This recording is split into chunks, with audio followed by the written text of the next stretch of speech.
Hello, and welcome to the talk show. Tonight we will talk about death penalty. With me, I have Alex Gonzalez, Dick Dixon, and Isabella Johnson. Well, I am Alex Gonzalez. I am Dick Dixon. Yes, I know I have a funny name. And all the people out there, just laugh if you want. Ha ha ha. And I am Isabella Johnson. Thank you. Now, here is the question. What do you think about death penalty? Well, I think it is right to kill a person if the person has killed another one. Not if the person stole something, or something like that. I agree with Alex.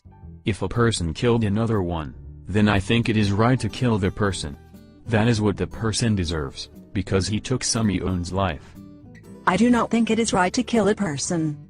If a person kills someone, then the person should only go in jail. I do not think it is right to kill them. I have something more to say. All the guns should not be allowed to sell. Now, almost everybody can go into a shop, buy a gun, and after some few minutes, kill someone on the street. Thank you. That was all that we had tonight. Remember to see the talk show tomorrow, at the same time. We will have some other questions. Good night.